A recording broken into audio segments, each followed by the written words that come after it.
We've received quite a bit of interest in my Free to Be workshop, so to that effect, beneath this video is a link that will give you a description for the workshop, and we've also included a special discount. So if that's something you would be interested in, I would invite you to click that link, and I hope that you would find the course to be quite beneficial.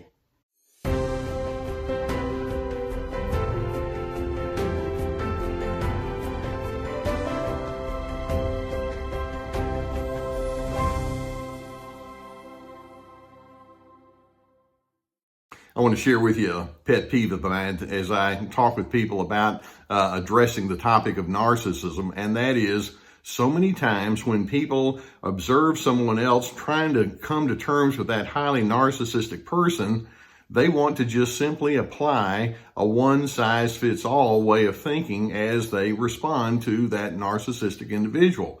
You know, the narcissist is the individual that has that real high need for control and dominance. They can be stubborn. They don't receive input, no empathy. I mean, they can be very difficult individuals to live with, and there are many other elements that go along with the making of the narcissistic trend. And so when people see that, they say, well, you know, there's a way that you can respond to that, and that is go no contact. That's what I mean when I say a one-size-fits-all kind of response. Now, sure enough, I'm not a fan of encouraging people to hang around with those who make life difficult. That's never very fun, and you don't want to have to be around very difficult and troubled and pathological individuals more than you have to be.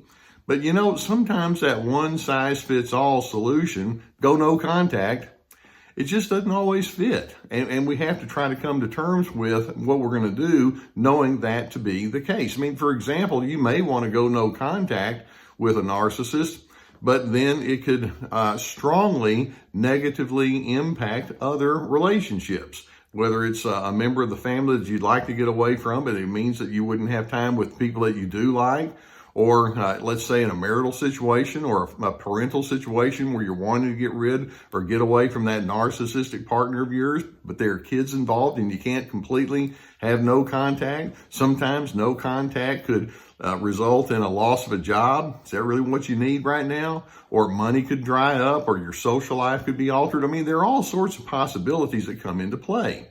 And so, sure enough, we want to get you to a place of protection and self-preservation so that you don't have to live with chronic abuse and harshness. But sometimes you also have to figure out how you're going to do that, knowing that there's going to be ongoing contact. And I know that's not desirable, and yet that's just the way it plays out. Now, I want to share with you today 7 options that you have when you're not able to go completely no contact with that narcissistic person. So let me run through these and see if any of these would apply to you.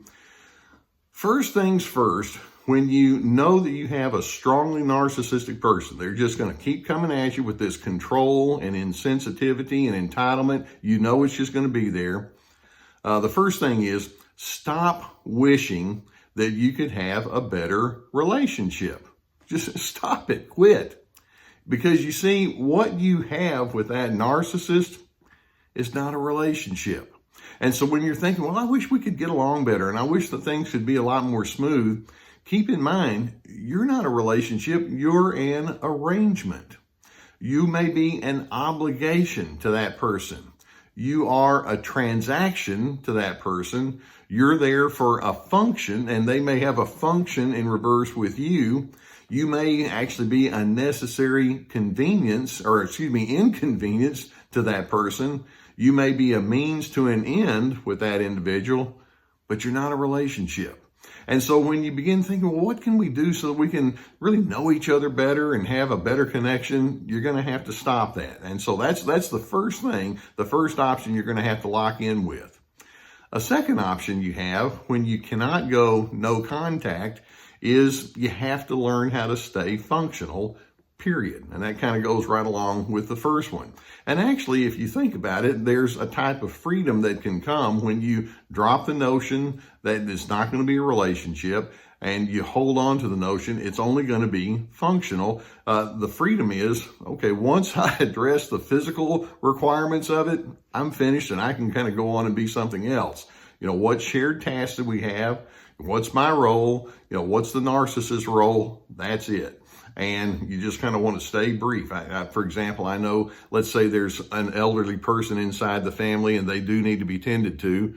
All right, well, I'll be functional and tend to them, but I'm not going to have to go any further and just try to get them to have a love connection with me that's not going to be there. Or it may be in a work setting that you have a boss or a coworker that's very, very difficult. And rather than thinking, well, I'd like to just sit down with them and just kind of talk things through so we can have a meeting of the minds and hearts.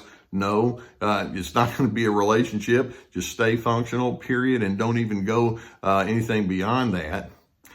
A third option that you have when you can't go no contact is unhook emotionally.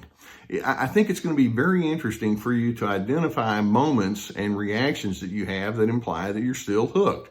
For example, if they say something that's very negative, like, oh, you don't even know what you're talking about.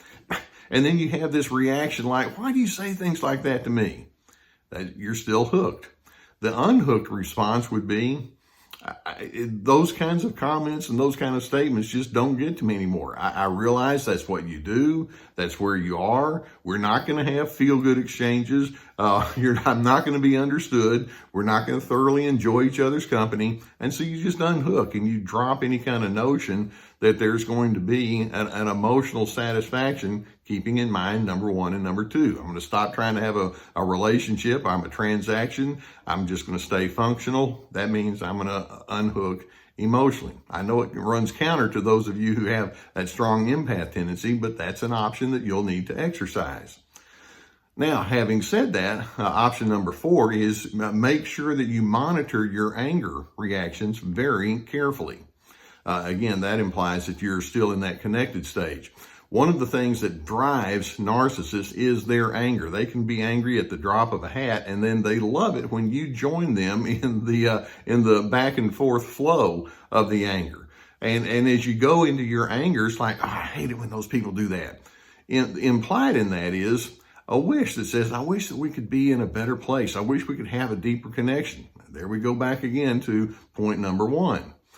In your anger, you do want to have assertiveness. You do want to stand up for what you know is wisest and best, but notice your tone of voice. It doesn't have to be harsh. You're not going to have conflict resolution in the sense that there's not going to be a meeting of the heart and minds, but there can be a resolution in the sense that you're going to stand up for yourself. Once you've done that, then drop the anger and the bitterness and the agitation and just move forward. Which leads also to a similar option, which is number 5, and that is drop your instinct to defend. Yeah, it's only natural when somebody says something that's improper or untoward regarding you, or they just kind of take pot shots. It's only natural for you to say, hey, I want to defend myself. Wait a minute. This narcissist has been taking shots at me for a long time, and if I stick around, they're still going to take shots. And I don't mean any offense to that person in a dignity kind of way, but ultimately, who cares if they take shots at me? It's what they do. I mean, I just happen to be going back. I'm just a function in that person's life. They don't see me as a person anyway. And so why do I need to defend someone, myself, who frankly doesn't need any kind of defense? Those people are what they are. But I am what I am, and I'm going to let me be me, and justifying myself only just feeds the bear, and I'm not going to do that. A 6th option that you have when you cannot go no contact, and this is a big one. Refrain from any and all personal sharing with that person. If you were to say, well, let me tell you about some things in my personal background, or let me talk to you about how this leaves me feeling, or a dream that I have. All they're going to do is collect that as data so that they can use that against you, and it's not going to go well. Keep in mind, if you can't go no contact, but if that person is strongly narcissistic, keep it functional. That's it. Personal sharing doesn't have a place. Leave the personal sharing for people who know what to do with it. And then finally, option number 7 is stop trying to interpret the meaning of that narcissistic person's behavior toward you. You can go around thinking, why do they have to treat me this way? Or what's going on inside of them that would make them be so rude to me? let's just keep in mind, these are entitled, me first kind of people. And if you've got some of that curiosity, you can go into their family background and probably find all sorts of reasons why they do what they do.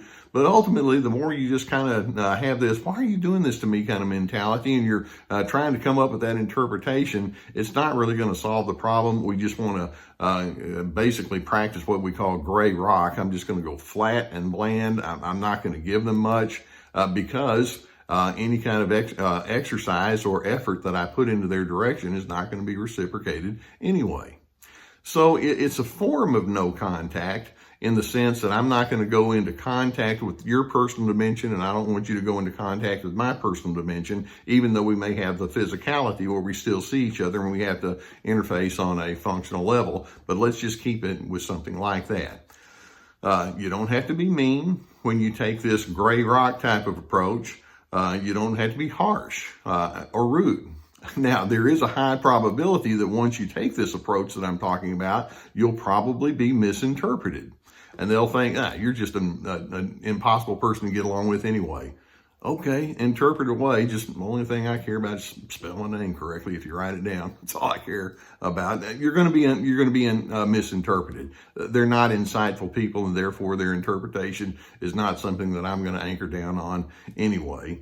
And then spend as much time as possible with people who do have good insight and do have the capacity for heart-to-heart connection, and expend your energy towards something like that.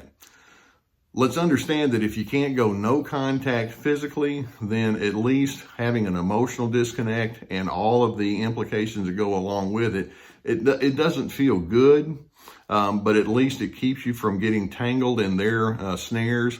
Realize that there is no one size fits all, and you're going to have to just kind of come to terms with that individual in the way that suits you. But the key is you don't want to give them any kind of power, and the best way to do that is to have as little emotional and heart connection as is possible. I know this runs a little counterintuitive to many of us, including myself, and yet we want to just stay on that functional level and realize with those kind of folks, that's as far as you can go. Now, I do hope that videos such as this give you some good things to think about. If you've not already done so, hit that subscribe button. When the bell comes up, hit that too, so it'll give you notifications. We'll keep more coming at you. We do have a Surviving Narcissism Team Healthy membership now, and it's a very approachable price. It's only $7 a month, and if you see that join button that accompanies the videos, if you go into there and leave your information, then you'll have availability to weekly live feeds that I have, and then also that Laura has, where we do Q&A. And if you can't do it live, then we'll still have it archived. You can do that, extra videos and articles and all like that are not going to be available to the general public.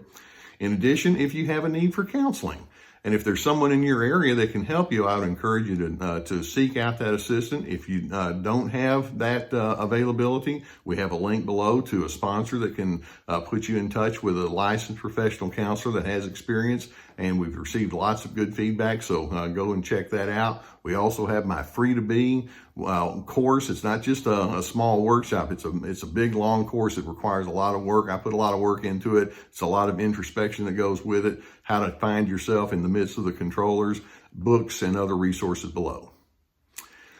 Well, there are times when you might want to get away from the narcissist, but at the very least, you want to hold on to who you are and just know that there's a great thick wall between yourself and that person, and sometimes you have to just be functional only. But in doing so, it keeps you away from their entanglements, and then I'm hoping it allows you to find a sense of steadiness and ultimately the peace that you deserve. I want you to find peace.